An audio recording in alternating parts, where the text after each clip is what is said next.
حضرت علی کو انہوں نے شہید کیا جو ان کے چینل ساتھی کو تھے. سبسکرائب کریں اور بیل آئیکن کو ضرور دبائیں تاکہ ہمارے جنگ آنے والی ہر صفین میں ویڈیو کا نوٹیفیکیشن آپ کو ملتا رہے.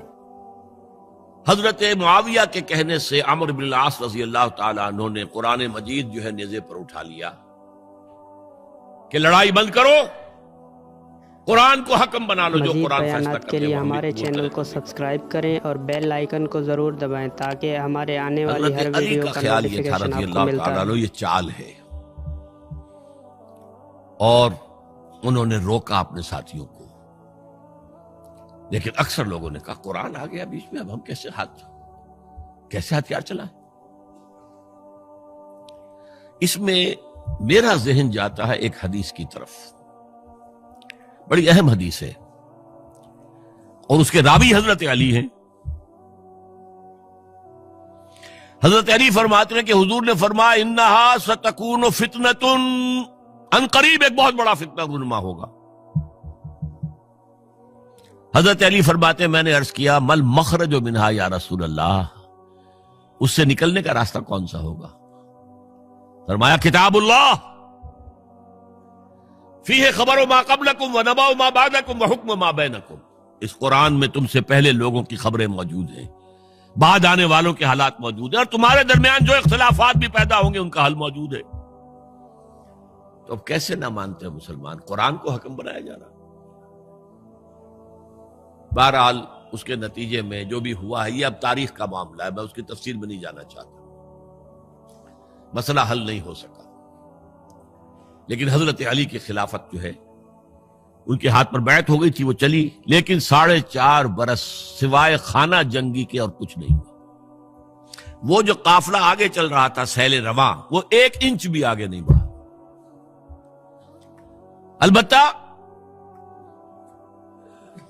قیصر روم نے جب دیکھا یہ تو آپس میں لڑ رہے ہیں، اب موقع ہے میں حملہ کروں. چونکہ وہاں قریب ترین تو حضرت امیر معاویہ بیٹھے ہوئے تھے نا، شام میں، شام سے ملحق تھا نا آگے قیصر. حضرت معاویہ نے خط لکھا، او رومی کتے، اگر تو نے دارالاسلام پر حملہ کرنے کی جرت کی تو سن لے کہ علی کی طرف سے لڑنے والوں میں سب سے پہلے معاویہ ہوگا تیرے خلاف. لہذا اس نے جرت نہیں کی. بہرحال حضرت علی کو شہید کرنے والے تھے ایکسٹریمسٹ جو خود ان کے اپنے ساتھیوں میں سے تھے. انہوں نے کہا وہ کہا حکم کیوں مانا؟ ان الحکم الا للہ، اللہ کے سوا کسی کا حکم نہیں، قرآن حکم نہیں ہے، کیوں مانا تم نے؟ اور اگر مانا تھا تو اب حکم کے بعد کیوں نہیں مانتے؟ چھوڑ دو خلافت. بہرحال یہ کہلاتے ہیں خوارج، جنہوں نے بغاوت کی ہے حضرت علی کے ساتھیوں سے. ان میں سے 3 نے بیٹھ کے طے کیا کہ یہ 3 جو در حقیقت بڑے شخص ہیں، یہ اس وقت امت جو ہے ان کی وجہ سے اس مشکل میں پڑی ہوئی، تینوں کو قتل کر دو. فلاں دن صبح فجر کی نماز کے وقت ایک شخص وہاں جائے گا، ایک شخص وہاں جائے گا، ایک شخص وہاں جائے گا، اور فجر کی نماز میں قتل کر دو. ابن ملجم آیا، حضرت علی پر وار کیا، وار کاری ثابت ہوا. باقی 2 حضرت معاویہ اور حضرت عمرو بن العاص، ان میں سے ایک تو اس روز فجر میں آئے نہیں کسی وجہ سے، اور دوسرے پر جو وار پڑا وہ اوچھا وار تھا، وہ کاری وار نہیں تھا. حضرت علی شہید ہوئے.